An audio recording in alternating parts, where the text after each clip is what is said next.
from each happily ever after, every wish upon a star. Let's break down the movies that shaped who we are, from memory lane to now and everything in between. The most famous of films to the ones we've never seen. Decade by decade, all the times we laughed and cried, and with a little pixie dust, they will all take flight, reliving the feelings, and we're trying our very best. And if they mean the same to you, please be our guest. So hop aboard, we would love to have you as we hang with a certain mouth, the whole gang too. If you love nostalgia stuff, we hope this does the trick. Thanks for joining us as we deep dive the magic. Hi, and welcome back to the Deep Diving the Magic podcast. I'm KJ. And I'm Jeffrey. And we are back today with the 81st Disney feature-length film from December the 1st, 1966. It is a film called Follow Me, Boys. It is an adaptation of the 1954 novel God and My Country by McKinley Cantor. It is the return of Fred MacMurray, Vera Miles, Charles Ruggles from a few films that we've watched recently. We actually have one of classic cinema's greatest actresses, Lillian Gish, on this. And we are introducing a young and up-and-comer. You may have heard of him. He's in the next couple. He's in 10 Disney films coming up, and his name is Kurt Russell. There's a name. Music's by the Sherman Brothers. And on a sad note, we talked about it last week, but this is Walt Disney's final film of his life, because he unfortunately did pass away just 2 weeks after its premiere. So this is the final film that premiered in Walt Disney's lifetime. But enough being sad. Just start off with a synopsis. A man settles down in a small town and becomes a scoutmaster. I mean, that's one way to put it, for sure. Yep. Thoughts on the film? Or any opening facts or any of that fun stuff? So Fred MacMurray stated on multiple occasions that Follow Me, Boys was his personal favorite of all his films. If it didn't have that one little weird part, it would probably be up there on mine too. But yeah, go ahead. That's all I really have, because like you said, it was produced by Walt Disney before his death 2 weeks later. 2 weeks, yeah, after the premiere. Yep. All right. So, you ready to dive right in? Sure. All right. So, we hear some fun military marching-esque music that plays through the opening credits, and there's a bus approaching. The bus is full of a bunch of musicians, including MacMurray's. Well, his character, whose name is Lem. Lem is what it's short as, his nickname, and he's reading a book. He's talking to the other band members about like the band lifestyle. He says the big thing today is radio, and he's you can tell that he's kind of over the band lifestyle. He's talking about how he wants to put down the roots somewhere. The bus arrives to a small town called Hickory. Right from the beginning, Lem starts to he seems like he enjoys the town. There's like boys in the town square that are playing baseball. And then like the ball goes flying, so Lem goes to catch it, and he steps on this poor lady's foot. Yeah, what a way to meet her. He not only stepped on her foot, he pretty much pinned her up against the wall. Backs her into a wall. Yeah, by falling into her. She works at the bank. So like I said, she steps on the lady's foot and traps her. She works at the bank. The boys are causing a ruckus. They're very interested in the instruments on the musician's bus. Excuse me. And the boys are just causing some mischief, like I said. Lem gives them 2 bits to leave them alone, whatever 2 bits is. It's a character in The Outsiders. But so they're all getting back on the bus. It's time for them to leave. They must have just stopped for, I don't know, directions or gas or whatever. They don't say why they stopped. One of the taillights was out. Oh, well, I didn't notice that. They said they stopped because one of the taillights was out and they had to get it fixed. All right. So they're getting back on the bus, and Lem sees a sign that says "Clerk Wanted." Mhm. And the other guy says that one of his partners there says, "Honest jobs are not for musicians," which is pretty funny. Mhm. And then, but Lem decides that he's going to stay in the town. Like he's like, you know what? I'm going to put down some roots. I'm going to stay in this town. He goes in to apply for the job, but he has to start like by being somebody who like sweeps the floors, and his pay is $25. I think that's $25 a shift, $25 a week. They don't discuss $25 a year. I feel like for that time frame, $25 an hour would have been a killing. I mean, it's a killing now, right? Exactly. So Yeah. I don't think that that's what it was.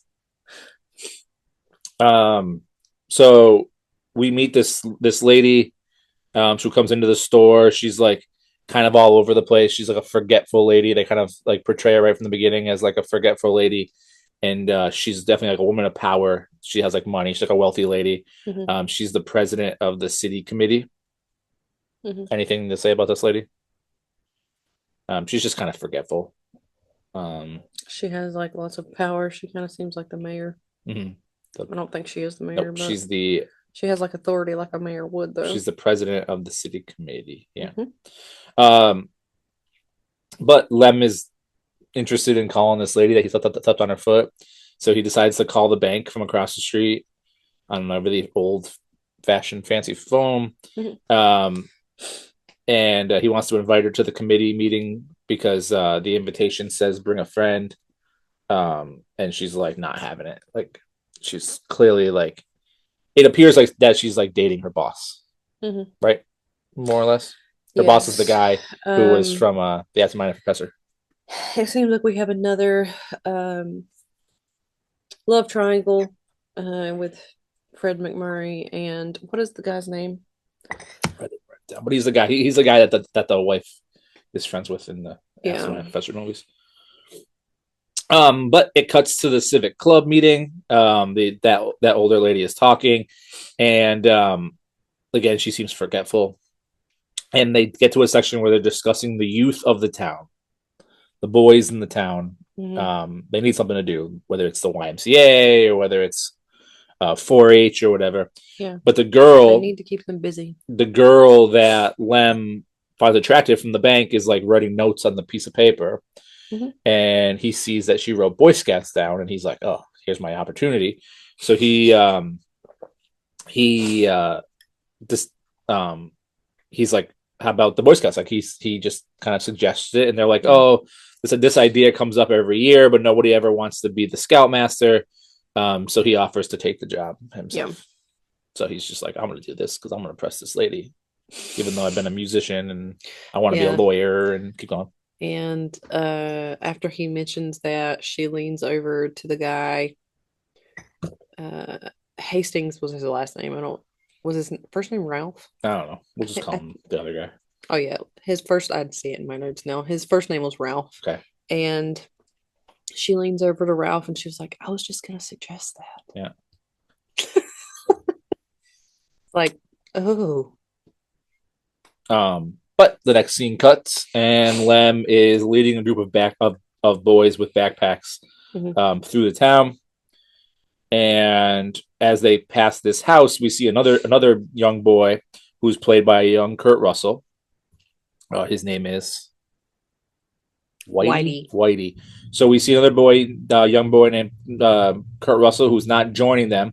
He's sitting watching these boys, and he's like shooting them with like a slingshot. Yeah, and then he tells his dad, because his dad's like, well, why don't you join them? And he said, I don't want to hang out with no flower picking mama's boys. But we do see that the kid's father has been drinking. Yeah. He's like gonna pass out on the swing. Yeah, and he tells him to take a nap and he'll feel better. Yeah. And then they find the bottle and he shoots the bottle with his slingshot.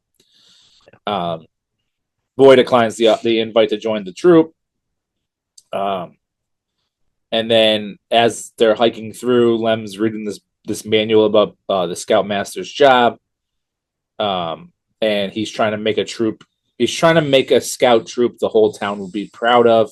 They practice marching in line. They're trying. Yeah. They can't get it.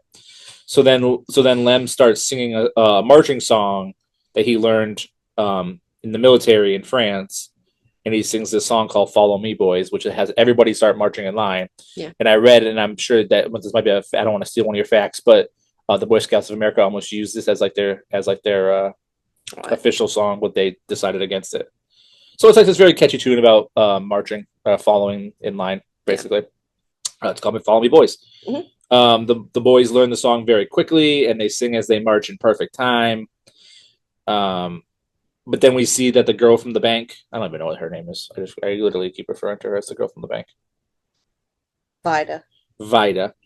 So Vida and the snobby dude from the bank. Ralph. So Vida and Ralph. they go flying by in his car in his old fashioned convertible. Mm-hmm. Which knocks the boys out of the way. And they're like, "Oh, this is not public property. This is for driving or whatever," he says. I don't know. This road is not for hiking, it's for cars. Exactly. That's what he said because he's a jerk. I have it in my notes. Ralph is the biggest jerk. I really wrote right here. And he's a jerk. I put biggest jerk. So then it cuts to the Lem's leaving the boys, and he comes across the Vida, the lady, who's alone trying to fix the vehicle. We learn that Ralph, the car broke down, so Ralph went to go get a tow truck. So this lady's trying to fix the car. So Lem is again trying to impress this lady. He decides that he's gonna have the scouts lend a helping hand, and she gets in the car, and the scouts push the vehicle. They are all pushing the vehicle. He asks Vida to go to the movies with him, but she's busy. So then they're like, "Oh, it's time to go downhill or whatever." So all the boys get in the car. They all cram into this convertible, and it's going down the hill, and it goes past a grumpy Ralph. Yeah. And then he calls them all hoodlums, which upsets Vida. She gets upset about this. And then Liam sits there and says, "Yeah, I know they're a bunch of hoodlums, but I'm the only one that's going to call them that from now on, right?" And then that pretty much impresses Vida for standing up to them. And she leaves Ralph in the car. Yep, she leaves him, and then she goes to walk with Lem and the boys. So she goes to march too. She's Follow Me, Boys, and Vida. And Vida. But then it cuts to that evening, and the two of them are alone going to the movies. So she does take him up on his offer to go to the movies. But after the movie, they're walking and they're talking, and they're kind of just sharing a moment. And they see a dog in an alleyway, and they go to but the dog is near the store that Lem works at. So they go to investigate, and they see that the young Kurt Russell, Whitey, he has broken into the store, and they go to stop him / check on him, but then he causes him to fall, and he hurts his leg or whatever. His ankle. So then Lem uses the Boy Scout book to do first aid on Whitey's leg. And they let Whitey go, but on the way out, he does steal the Boy Scout book because he's kind of intrigued by it. Yeah. Right? Anything I missed on that? That makes sense? No, the only other thing I had in my note was Vida chose correctly when she left Ralph. Because it just seems like Lem keeps proving himself to be a good moral character. So he lets him go. And then they go back to their walk, and Lem tells Vida that he wants to become a lawyer someday. And then they leave, and the two of them kiss. This is where they kiss for the first time. So there you go. Nice guys get the girls, or whatever they say. But the boy is then seen. Whitey, I'm sorry, is then seen out front, he's reading the book, he's kind of into it. But then the next day. So we kissed last night, but now it's today. the boys are taking their second class cooking test. They're working on their canoe. They're like patching a hole in the canoe or whatever. And they're setting up tents. Mhm. So then Vita comes and she's all excited. Time out. Two of the boys were trying to make biscuits. Lem asked them, "What is that supposed to be?" And they're like, "Well, it's supposed to be biscuits. Do we pass?" They look like hard charcoal. Like they'd burnt these things. They were black and probably, Well, I mean, they're only going for their second class cooking test, so they got a long way to go. yeah, but they were like, "Did we pass?" He's like, I think you need to try again. I think second class is like the second step. I don't remember, but whatever. So Did you ever make biscuits like that? I didn't make much. I did make Eagle Scout though. Um, Leave us a comment if you ever made biscuits as a Boy Scout. one time, this is a total off topic. We had to make ice cream, Mhm. and we took like a metal can with like milk and stuff in it, and like Mhm. the stuff, and we like shook it up and like threw it back and forth to make ice cream. We made our own ice cream. You did that in the Scouts? Yeah. I did that in science class, y'all. Yeah, well, there you go. I have an Eagle Scout, and you have a degree, so the difference, we're good. I have All right. multiple degrees. Okay, whatever. Multiple degrees. Mr. Eagle Scout. I mean, whatever. Looks good on the resume, I guess. I don't know. I have a good job. It's fine. Do you know what else I have a degree in? This podcast. So, the next day, Podcasting 101. probably going to be a new one someday. Vita shows up to watch the Scouts in action, and she's all excited and she's all lovey, and she decides that she's going to bring them all food. She has like a cake Yeah. for them. She has like chicken. Yeah. But then Lem is like, no, they have to learn how to cook. Yeah, I thought it was really weird because he said that they had to learn how to cook, but they were all doing different tasks, like you said. Mhm. Like there was boys over there burning biscuits, and then there was boys like trying to patch a canoe and painting a canoe, and Tense. like putting up tents. But what were the boys that were like patching up the canoe and putting up the tents gonna eat? Because The biscuits. they weren't cooking. He said no. He Well. said they couldn't have anything to eat unless they cooked it themselves. Oh, well, maybe they had eaten earlier. I don't know. But whatever. They end up getting into an argument over the food. Yeah. Because she's just trying to help, and he's like trying to teach a lesson and teach a class or whatever. So Fried chicken. she throws the chicken into the water, which is like the boys get kind of upset about that, and they get in this argument, and they get in an argument into the canoe. I don't know, whatever. Let's just fight in a canoe or whatever. Well, she was gonna row out in the canoe, and he said, "Well, I'm gonna join you." So Yeah. he quickly jumped in. Yep. But the patch isn't dry yet, so they start to sink, causing them to laugh, which is exactly like in 101 Dalmatians, where they get a bunch of wet, like all Yes. wet, and then they start to laugh. But the little like pond or lake or whatever it was that they were in was not very deep. Mm-mm. So even though the canoe sank, they were still above where Well, they I mean- could like stand up. Hollywood. So it was That happened very in 101 Dalmatians too. yes. It literally. I think we both said that at the same time because I was like, well, if that's not very 101 Dalmatians like, and you were like, I just wrote that down too. But in very 101 Dalmatians esque, it goes from them being soaking wet to the next getting scene married. they're getting married. It Yeah. cuts to them getting married, and then it cuts to them getting back from You there. think Walt was like, guys, I did this before and it was a success. We're gonna do this again. I mean, it's topping my list. So, so whatever. They get back from the honeymoon and they are looking at like old pictures. Well, not old pictures, but Pictures pictures from from the the time from their honeymoon. which is ironic because they went to the honeymoon city of the world. Niagara Falls. I only know that because when we went to Niagara Falls Uh. for my birthday that one time, the picture frame that we got, that's one of the Mhm. facts on there Yeah. that it's the honeymoon capital of the world, which I was like, that's very interesting. Why would that be the honeymoon capital of the Mhm. world? But It's cold. anyway, So whatever, they unpack into their new house. Lem's telling her that he's not ready to take the bar exam, but she's like, I have a whole room for you to be able to study. Like, you got to build some shelves, but Yeah. this is going to be your office. next year.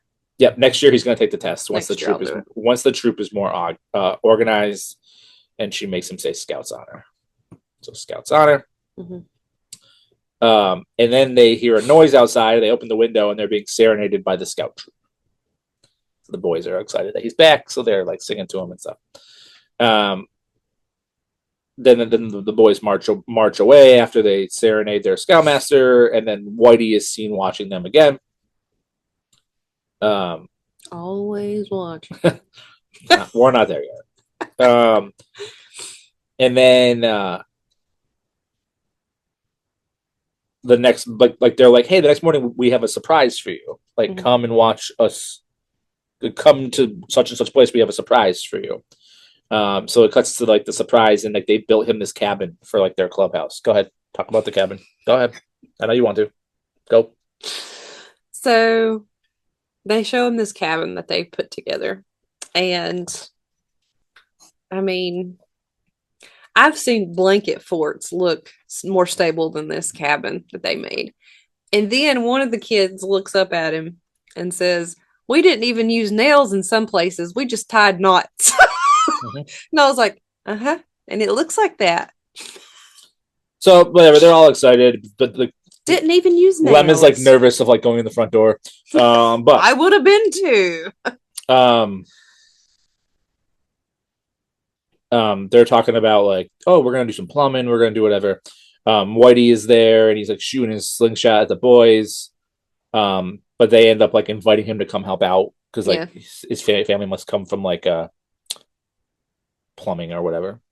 Yeah, I think his dad was a plumber, and he must have maybe been picking up some of the tricks from his dad Mhm. because they were asking him if he would come help them with, because they had a, what was it, a water pump, and they were trying to get Mhm. that hooked up.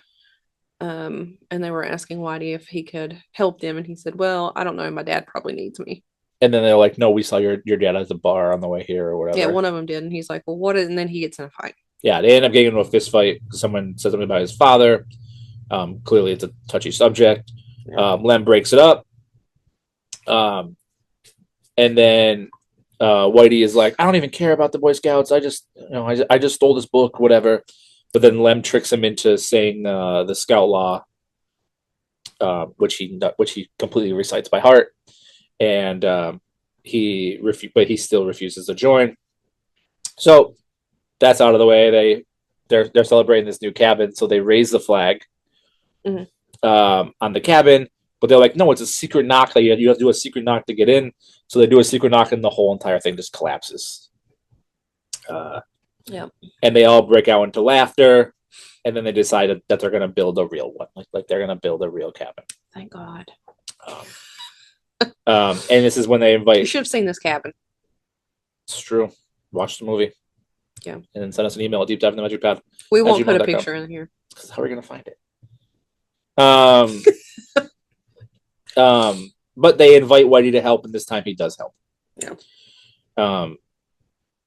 And then the next scene, it cuts to Vida, who is now Lem's wife, who is sewing Russell's first class patch onto his uniform. Whitey's uniform. So it's like showing that Whitey officially joined. Like he's getting his first class badge sewed on his uniform. You think that's why they called him Russell in Up? That very well could be. I only asked because I was like, that's going to be Russell. very confusing. Wasn't his name Russell? Whitey? Doug and Russell? Yeah, but who's Russell in this film? Kurt Russell. Oh, The no, one that okay. played Whitey. Okay, I And was then like- you were like, Russell. And I'm like, No. his name wasn't Russell. Yeah. It was Whitey. Yeah. But do you think that's why they named the Boy Scout in Up Russell? He wasn't a Boy Scout in Up. He was something else. He was a scout, Yeah, though, he was of some kind of sorts. scout. Let us know what you think. Deep dive in the Metropod at gmail.com. So whatever, he's sewing the badge on his, so he officially joined. Yeah. And then as they're like having like a moment, Vida, the wife, starts to like tear up, like unexplained. Yeah. I even wrote Russell here. He tells Russell. But whatever. Whitey. Mhm. He tells. So Lem gets home and he tells Whitey that he ran into his father Mhm. on the way home or whatever, and he asks why Whitey never asked his father to come to parents' night. even though he lied to him saying that he did invite him to come to parents' night. Mhm. And Lem is like, "Oh, I just invited him myself. He's going to be there. He's excited." Mhm. And then Whitey like runs out. That's Yeah. good. But that's a good take on that. Yeah. Yeah. Then we go So to the clearly next scene. he's embarrassed and he's Yeah. hiding it. So They have a very complicated relationship. yeah. Uh, So we go to the next scene. They're at the meeting. Not yet. We're not at the meeting yet. Actually, I thought we were at the no, no, meeting. no. We got to do something sad first before we get even sadder at the meeting. So after Whitey Oh, yeah. leaves, so I'm texting my dad. Right. Hold on. Let me pull this back a little bit. Okay. My dad, Mr. Boy Scout. Hi, Dad. I appreciate you. And I'm like, you got to watch this movie. I'm Mhm. like, you're gonna love this movie. And then this next scene comes up, and I'm like, I don't know, it's kind of sad. Never mind. So that's a fact. He could back us up on that. So after Whitey leaves, Vita's like, "Why did you do that?" And Lem is like, "Why are you been so emotional lately?" And they kind of get in like an argument, like a tearful argument. Um, and she's like, "I went to my doctor, and we discussed that it's not the nerves. I've been getting these tests. I can't have children." Yep. Because they had discussed that they wanted like 5 children or something. I forgot what it was, like earlier on in the film or something. So whatever, she admits that she can't have children. They're very emotional And then he said, "That's okay. because we have a bunch of children. We already have 16." Yeah, because of the Boy Scouts. And then he looks out the window and sees all the boys playing Mhm. outside. So he consoles her. They share a sentimental smile, and then it cuts to the family night. The boys are showing different things that they learned. They're doing different knots. They ask Lem to tie a sheep shank. He's like, "Oh, that's the one thing I never learned." Yes. And it comes back up later. It does. It actually. Can you tie one? So actually, it's really funny. Is it supposed to be the hardest knot? I don't even know how hard it's supposed to be, but pull the curtain back again. I was hanging out with Andy from Andy Has a Band from our theme song. Thank you, Andy. And Andy also previously was a Boy Scout, and I asked him about a sheep shank. I was like, I don't even know what Eagle that is. Scout? Yeah.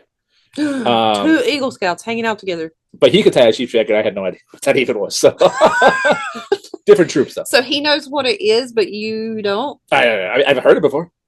I'm sure my dad does. DeepDevInTheMetroPod@gmail.com. How many of you can tie one of these? So whatever. Long story short, sorry, this is totally off the rails for all of our viewers. I apologize. So cuts to the family. They're like showing them different things, and then Whitey's father does show up late, and he's clearly intoxicated. Yeah, with ice cream. He comes with ice cream. Like ice cream in a box. That looks like huge Chinese takeout boxes because it's like paper square boxes. And he probably walked from wherever he got them because they were melting. So it's just like dripping out the sides. And he so means well.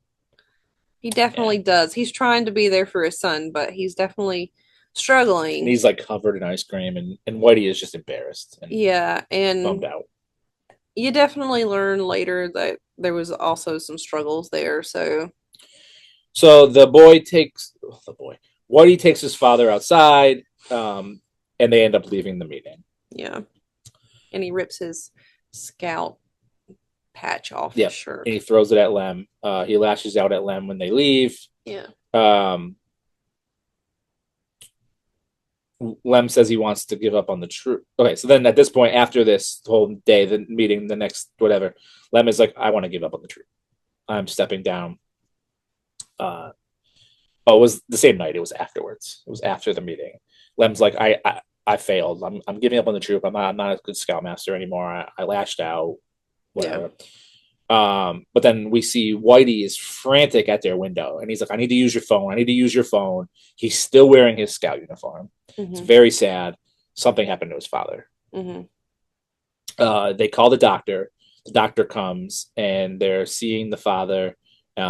Whatever. There's hope. There's no hope. Whatever. And whatever. We'll just cut to the father does pass away. We found out he had some heart issues, and the alcohol poisoning. Yeah, but he had some heart issues, and he said I told him that his heart was going to be his downfall and that he didn't have much longer anyway. So who knows if like that's why he drank so much because he knew he had this heart Or condition if and he the just kind of drinking is what made it worse or yeah. whatever. Well, I mean, it probably did Mhm. obviously make it worse, but So the poor guy does pass away from alcohol. yeah. And Lem and Vita are trying to console Whitey, and he's kind of like backlashing on them. Yeah. And they're like, "Hey, we want to adopt you." You're gonna come live with us. And he's like, I don't want any handouts. I don't want your sympathy. I don't want Yeah. you to feel sorry He for me. lashes out. And then they were like, well, we can't have children and we want one. So you need us and we need you. Yeah. We want you not because of the Boy Scouts, but because we love you. Yeah. They all decide to give it a chance and they embrace. Like they make that decision pretty darn quick, but whatever. It's Well, fine. I mean, they all have their issues. So, and Uh, together they're a lot better than alone. It's true. It then cuts to the jerk banker, Ralph. Ralph Hastings. Hickory and Hastings? He says this is about your life? My grandmother's maiden name was Hastings. I don't think we were bankers. Whatever. I'm a banker. Hickory. Whatever. So it cuts to Ralph, the jerk banker. He's arriving to like the scout cabin, however many days later. Mhm. Actually, I think it's like years later. I think it like cuts like in time. It like goes forward. Mhm. At some point, it goes forward like 5 years or whatever. Mhm. So it shows that Yeah, I think it did go. Well, it went forward obviously at some point because Whitey has been there enough that he has like earned so many badges and Yeah. has earned the title of scout leader. Was it? well, no, because Lem's still the scoutmaster or something. Yeah. Oh, patrol leader. Patrol leader. He Yeah. was a leader of something, yeah. Patrol leader. So he had earned that title. So they show up, and the jerk banker Ralph is showing up at their new cabin that's almost finished.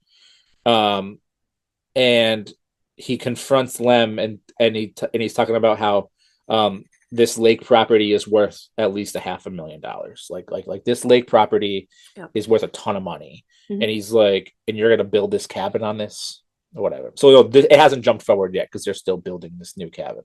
Yeah. And he's like, this is worth a bunch of money. We learned that Whitey has made patrol leader. And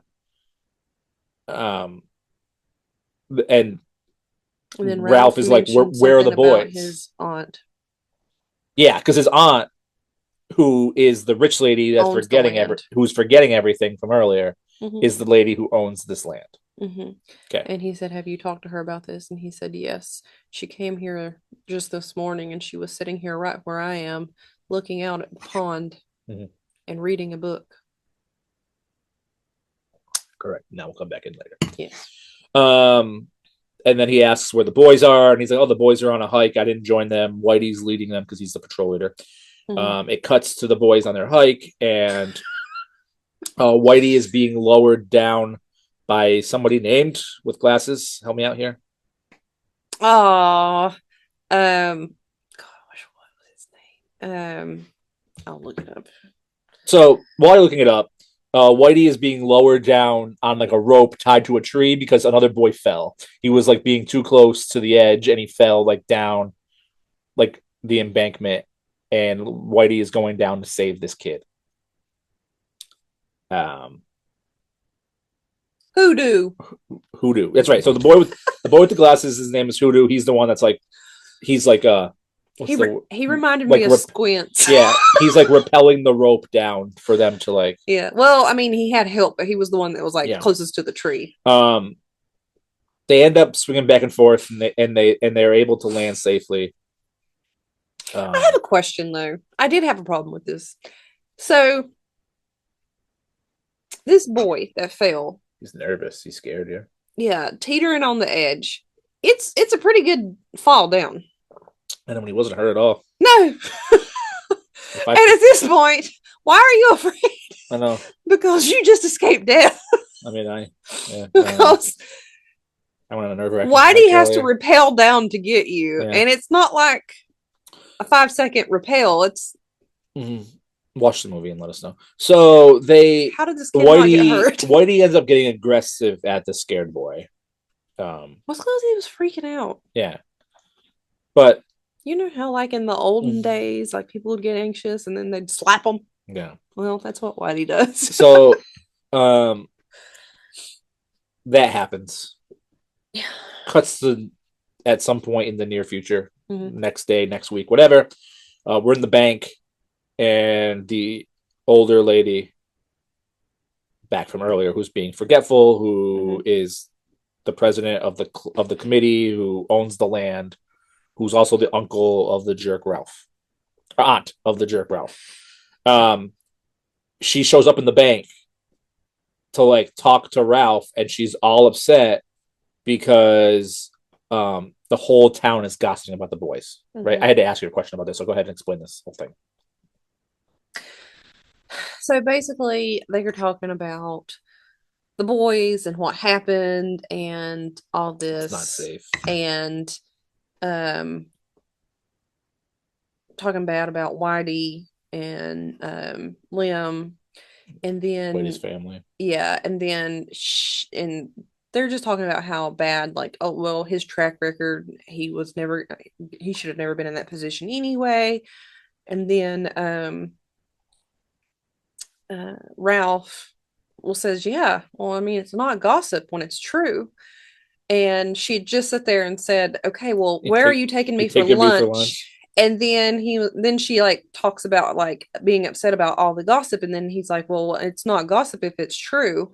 And then she was like, well, you know what, I've changed my mind, I'm just gonna have lunch alone. And then she just leaves. And then but when she's like going out the door, she looks at two ladies and she's like, gossip everywhere. And she runs off. But it does cut to the whole town's talking about Whitey. But it does then cut to Whitey is packing his bags and he is leaving, like he's running away. Yeah, He's he's leaving gonna through run the away. window. Yeah. He doesn't want the Hoodoo is up in his room. That's right. He's like go ahead. Hoodoo and another kid. I don't know what the other kid's name is. I'm sorry, but they're in Whitey's room as Whitey's packing his bag because he's gonna run away. And Hoodoo's like, Whitey, I'd go with you, but I've got an eye doctor's appointment on Monday. And he's like, okay. So he's like, I know. They find out that Whitey runs away, which then Lem says, you know what, How long do you think Hoodoo thought he was gonna be gone if he was gonna go with him? I mean, you never know. Can't miss my eye doctor The kid was appointment. running away. I can't. I have glasses. I can't miss my eye doctor appointment either. So Lem he's done. He's gonna resign. Yeah. This is all too much. He's let the boys down. He's let his own now son down. Like he's resigning. And he doesn't like how the whole town's talking about his son and being judgmental. So, but then he goes to find Whitey, and of course, Whitey is in the clubhouse. Before running away, he tells his wife, Vida, that he's gonna resign from the Scoutmasters, and she's like, "You can't do that." And he's like, "Well, I've already put in my resignation. It's done." Then Hoodoo and the other boy come down the stairs, and he was like, were you just up there with Whitey? And then they looked at each other like, and they're like, yeah, we were just up there with Whitey, because technically they're not lying, because they were just up there with Whitey, but yeah, Whitey's gone. He went out the window. So then he's going to go tell Whitey, and then obviously he finds that Whitey's not in his room. So he's in the clubhouse before running away. The two, Whitey and Lem, they like lecture each other about the responsibilities and quitting. Gosh. What? You can't quit. No, you can't quit. Yeah. Well, you really can't quit. Oh, who's lecturing who? Yeah. But then all the boys show up. Yeah. And their parents. And their parents. Their dads and parents. To convince Lem to change his mind. Yeah. So he withdraws his resignation. And he said, well, you guys are too late. Whitey and I already decided that I've withdrew my resignation. They celebrate together, and this is where it jumps forward, because it shows them hiking through the years. It then cuts to the year 1945. Whitey's all grown up. He's in the armed forces at war. Well, we don't know that quite yet, but yeah. So he's not there anymore.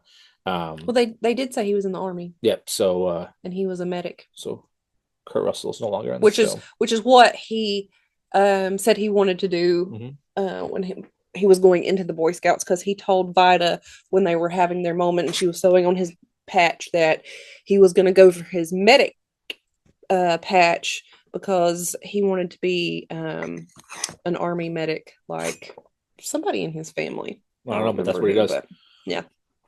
So it cuts to 1945. Lem is leading the Boy Scout troop.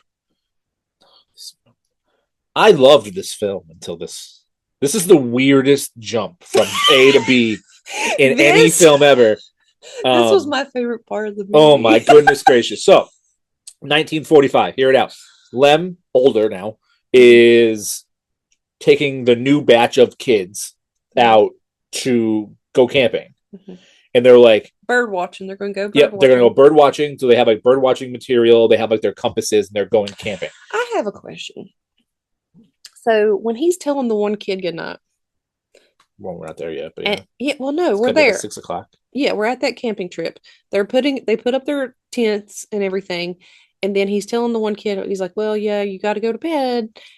The gun thing that he has there, is that like a legit thing? It must have been, yeah. It's just like it's like a small little cannon to like. Yeah, this kid's like sleeping with it. Yeah, it was like a pull string cannon thing that like they were gonna shoot out during Reveille not Reveille, but taps in the morning. Well, Reveille's in the morning. Yeah, to put the flag up. Well, I didn't know if that was a legit thing for the Scouts. That's why I was gonna ask. Sorry. So they go to sleep, but at the same time, the military is showing up because they're gonna practice and assimilate war. Like they're gonna do this thing called war games. Okay. I don't. Am I wrong? So like these they're gonna cut these people in sides. I thought we were, because we knew at this point that Whitey was in the army and that he was off overseas, and I thought that that's where we were until they were like, no, we're gonna train you guys in a simulation. Yeah, so they're like joking around about. They're like, oh, a simulation, and they're like, oh yeah, we're just shooting blanks and stuff. And yeah. So they assimilate. And he's like, well, no, we're gonna simulate real war. Yeah. So these people are there at whatever time in the morning. There's refs, like this whole thing. They're gonna assimilate this war. I wish they still did this. I mean, they might. I don't know. But so the next morning, Lem is up early and he's trying to shave, and he comes across this war party. No, he doesn't come across them. They come across him. But it was humorous because he's standing there at a tree. He has his little mirror and he has the thing where he's putting the shaving, and then he like kind of catches something out of his eye and he looks over and you see these bayonets coming out of the tree. And then they're like, who are you? And he's like, well, I'm Scoutmaster. And they don't believe him. No. So then he gets captured by this war party as a prisoner of war. But they just keep like laughing at him. They're like, Scoutmaster, huh? You know, what are you going to do with this? He's like, well, those are my binoculars that we're going to bird watch. Yeah. And they're like, bird watch, Scoutmaster.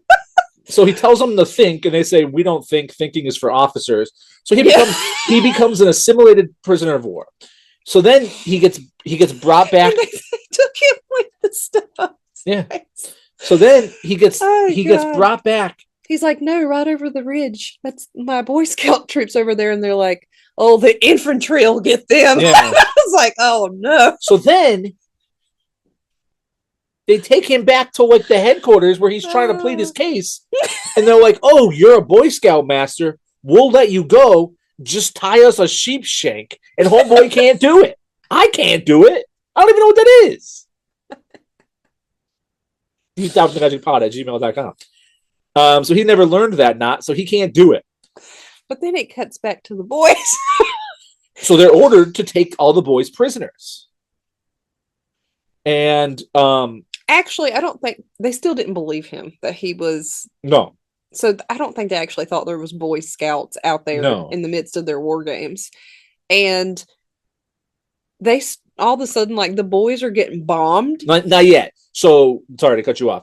So, this dude gets taken prisoner, and life is fine. Yeah. He's just, like, trapped, and the Boy Scouts are going, but then it's 6 o'clock in the morning, and it's time to raise the flag. Yeah. So then the dude pulls his little, like, pulled cannon thing, which is which then they just like attack because And they start getting bombed. yeah. And it's like flour sacks or something, and then they're all covered. And I remember looking over at you, and I was like, I hope in the end the Boy Scouts are the ones that win more games. So then these boys are scared and they're hiding in the tree because they're being invaded. And They have I can't stop laughing. And then you're like, what is going Dude. on? This cannot happen. And I'll. it doesn't make any sense. So then, like clearly, But one of the boys is like, this is a war game. yeah, it's war game. So homeboy knows more than me clearly because he read the script of the movie he's in. Could you imagine? Like, No, I can't. We live so close to a military base. Can you imagine? No. like not knowing I'm that just, like, this is trying to go to something that goes on. I'm just like and trying to go to McDonald's and and I get no. stuck like You're out here trying to camp. You're just trying to camp, earn your whatever merit badge, and all of a sudden you start getting bombed. This was hilarious to me. Anyway, so the boys take shelter in a military bunker. And like they see the Morse code is coming through, so one dude can read the Morse code. So he like Morse codes back to them that he's hi. yes. But then he says that They're they like, what did they say? They said hi. that they're the Hawk Patrol of BSA of Hickory. And I made me think I don't remember what my patrol name was, but I know we made it up ourselves and we got in trouble. Because it was nothing like traditional, but I don't remember. deepdivethemagicpod@gmail.com was a long time ago. So the bunker then gets captured. And the dudes arrive on a tank with a cannon. That's what I'm saying. This tank has a cannon on it to take them. But the boys are just still like hilarious. They're like, you think that's a real cannon? And then all of a sudden it shoots. Yeah, that's a real cannon. And then one of them just starts hitting buttons and starts blowing things up in front of them. And they're like, pull back. So then all of a sudden, so the tank starts backing up and they're like, we did it. We did it. And then all of a sudden the tank starts coming back and they're like, so like they're just like hitting buttons and like all these like landmines are going off. And then one boy goes, what's this? He has like a machine gun. And he's like, did I hit it? Yeah. So the dude's shooting a machine gun at him. I wrote here, what has this kind-hearted movie become? So then, out of nowhere, this dude shows up in a Jeep and it's the umpire. The dude in charge. And he's like a military guy. He is a no BS umpire. And he's like, no, you've been captured by the bunker. And they're like, we have been captured by the bunker. And then they're like, yes, no matter what you say to me, you lose. You've been captured by this bunker. The bunker has captured you. And they're like, are you kidding me? And he's like, I'm the umpire. I'm the umpire. I'm right. So then my call is final. So then they make the bunker come out to like say like you captured these people. Yeah, they're like, you captured this tank. Come out. And then all these Boy Scouts come out. So the military is like shocked. The guy's looking at me. He's like, so do you change your mind now? And he goes, no, my call still stands. And they're like, oh, do we get to keep this or do we have to give it back? So then they all climb on the captured tank. And then we keep the tank. And then, well, I mean, they're on it. And then we hear the tank coming and we hear the Follow Me Boys song as the Boy Scouts are riding on the tank to free Lem.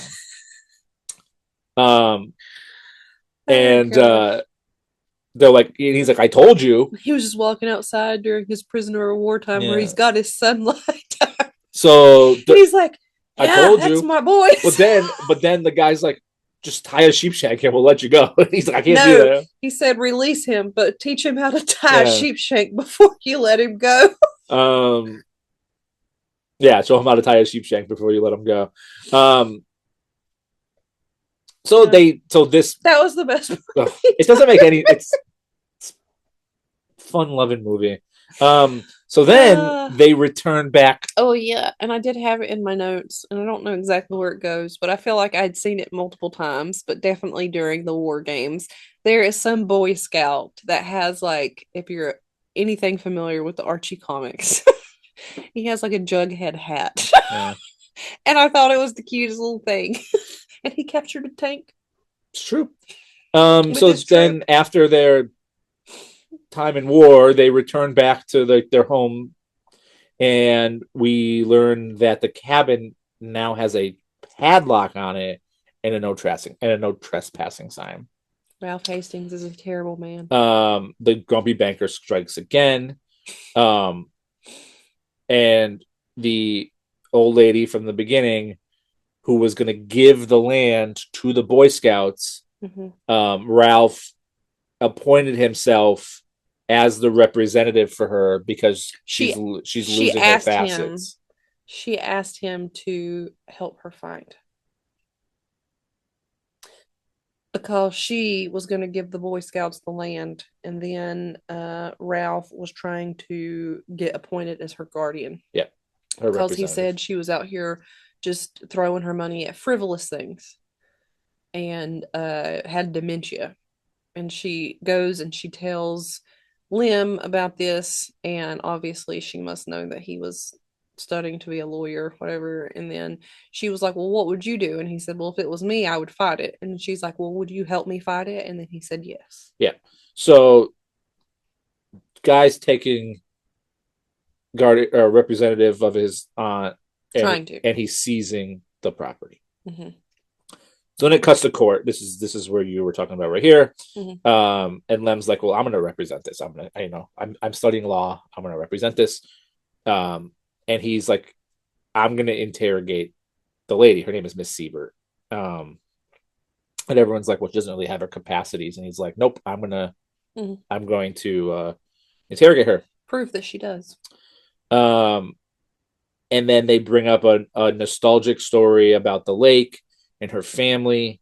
And we find out that she lost her two sons to the previous war. And the scouts remind her of her family and her lost sons. So she's like, I was planning on giving this land to them because it reminds me of my family and I miss my boys.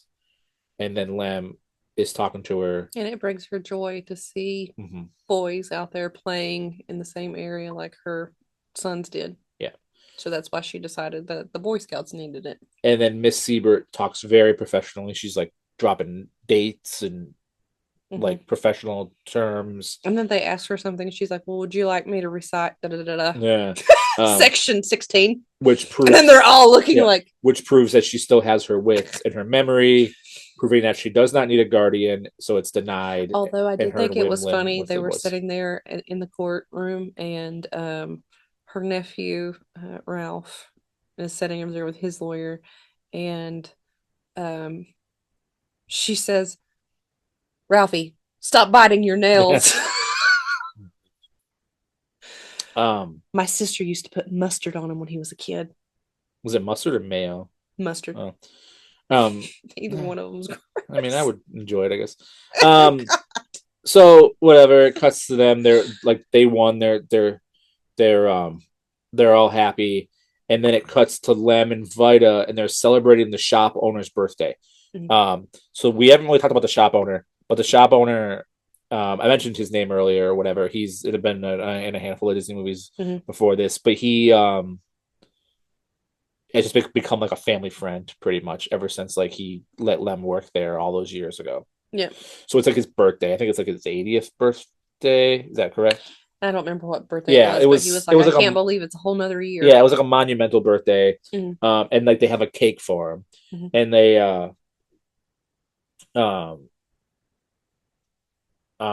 and he's like, you know, like blow out the candle, and he keeps like blowing out the candle or whatever, but then he ends up blowing out the candle, or it goes out before he can blow it out or whatever. But he's like, I already have my wish because I got to hang out with the two of you or whatever. I just want to make sure I have friends like you guys. Yeah. And then this is where Lem says that, you know, he already had his day in court, so he's not going to become a lawyer. Like he's like we won. I don't need to become a lawyer. And then he shows pictures to the shop owner of Whitey, who is a captain in the military. But then the phone rings with his girl. Yep, that's right. So he has a lady friend who's also like a nurse in the military. So then we see Whitey's all grown up, and he's fighting in the war in Europe, 1945. So the phone rings, and it's Miss Siebert. I can't believe somebody with a background like him would have made it that far. Just kidding. So the phone rings and it's Miss Siebert telling them to turn on the radio. Mhm. And so they run over to turn on the radio, and it's President Truman announcing the war is over. And that was an actual clip from when he Mhm. actually did that. That was played in the movie. Because he dropped the bomb, but whatever, that's a whole different story. So I'm sure he didn't come on the thing and, guys, we won. I dropped the bomb. Yeah. I'm just kidding. So there's a surrender. The war is finally over. Yeah. And then so maybe there's no more need for war games, I guess, because the war is finally over. But whatever. So it cuts to the train station, and You just hated war games. it was so weird. I feel like they called it something else. They called it a war games. I read that like multiple times. Really? Yeah. Like Mhm. NXT? Well, that's probably where they got it from, yeah.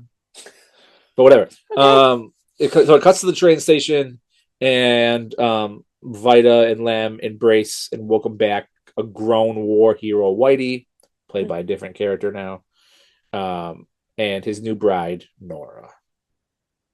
Right? So he's home. Mhm. And they're like, we're going to show Nora all around. We're going to have breakfast. And then he's like, no, we have to go. Like, it's Saturday morning. You have a Saturday morning hike every morning. You got to go to work with the Boy Scouts first. So, like, they know Lem's routine. And how important scouts are to him.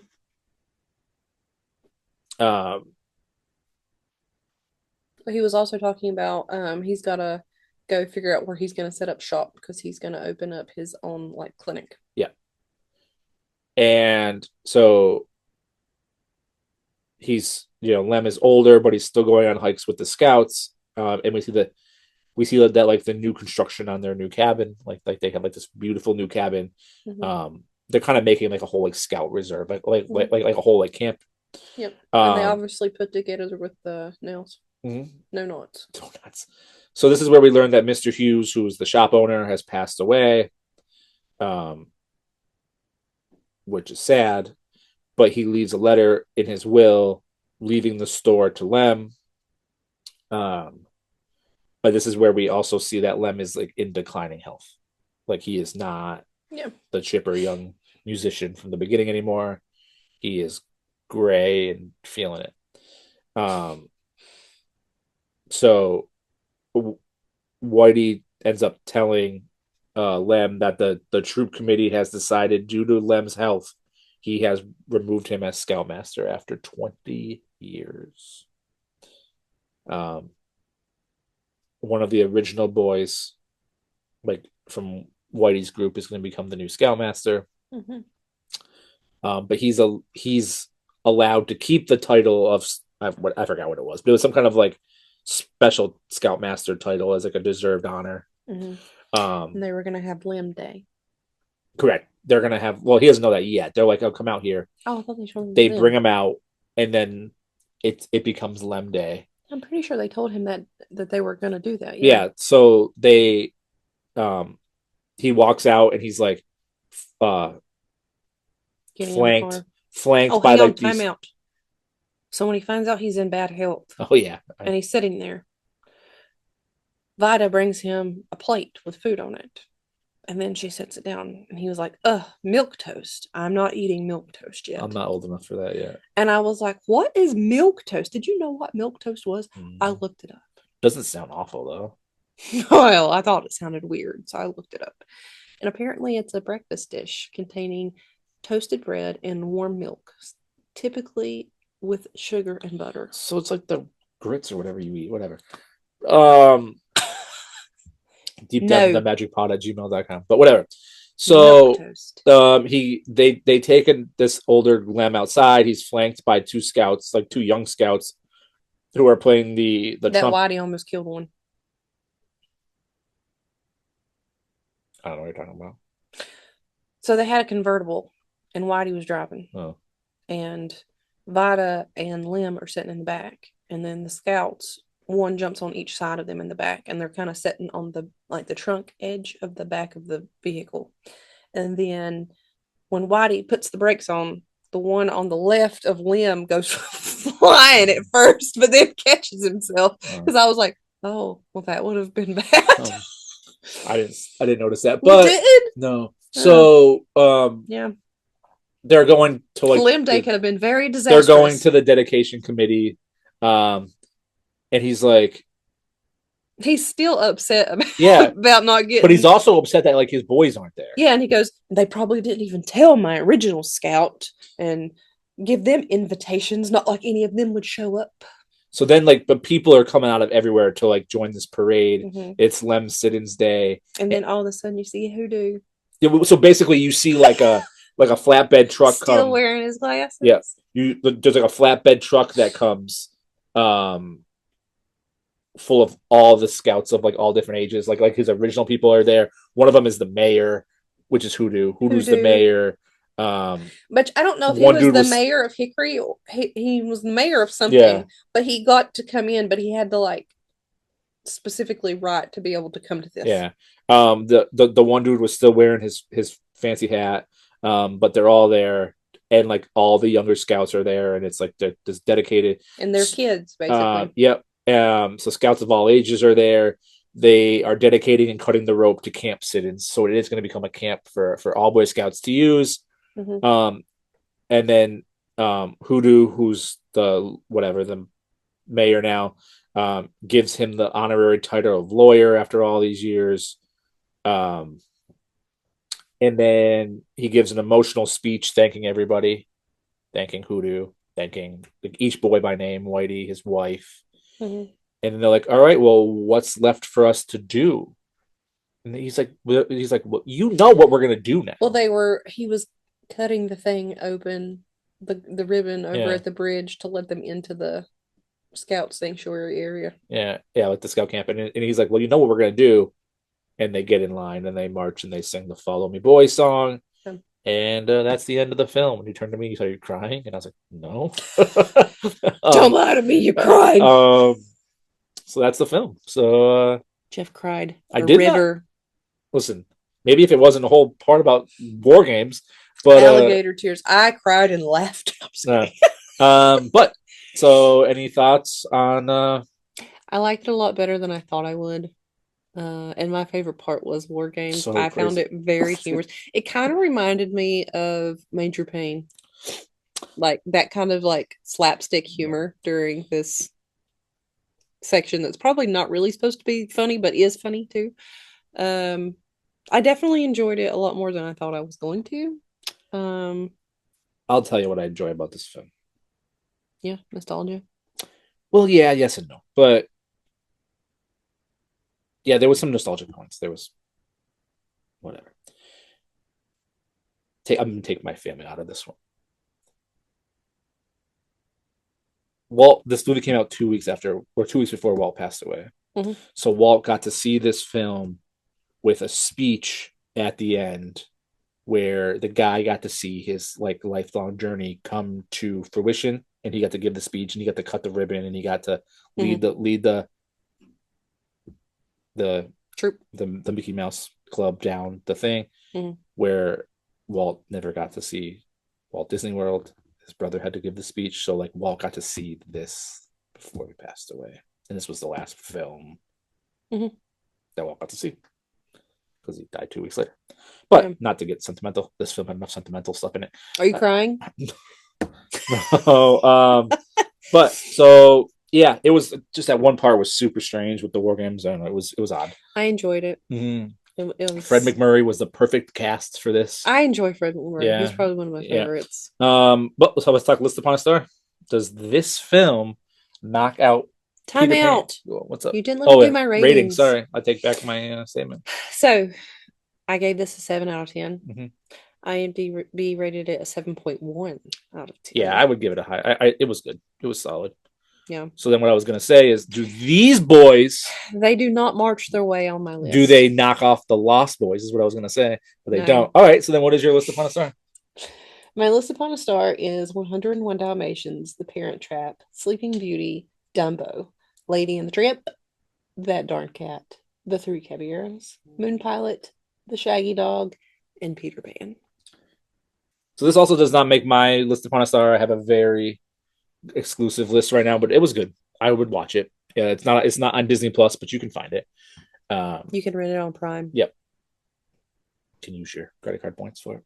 Yeah, if you have the Prime credit card, you can just use your points. So my list upon a star is staying the same at 101 Dalmatians, Mary Poppins, Peter Pan, Alice in Wonderland, Babes in Toyland, Pinocchio, The Adventures of Ichabod and Mr. Toad, Snow White and the Seven Dwarfs, Sleeping Beauty, and That Darn Cat. So we finished 1966. We also finished Walt's journey. Unfortunately, we started this journey with Walt in 1937, and we made it 30 years. And unfortunately, Walt's journey is coming to an end. But the journey of the company and the love for everything else is going to continue for many, many, many, many, many, many, many more years to come. So we are still coming, at you. But rest in peace, Walt. Thank you for what you did. But our next film is going over to the year 1967. We made it another year in the 60s. Will we have such glowing reviews of the next film as we did this one? But whatever, it is the 82nd Disney feature-length film from February of 1967, like I said, and it is a film called Monkeys Go Home. So thank you for watching. Thank you for laughing with us today. Thank you for the personal touch of me bringing up names that you have no idea what I'm talking about. Yes. Thanks for going off the rails with us. If you can teach us how to tie a sheepshank, deep dive in the magicpod at gmail.com. We are on Instagram. We are on Spotify. We are on YouTube. And we will see you next time for Monkeys Go Home, 1967. Thanks for deep diving the magic. Bye. Bye.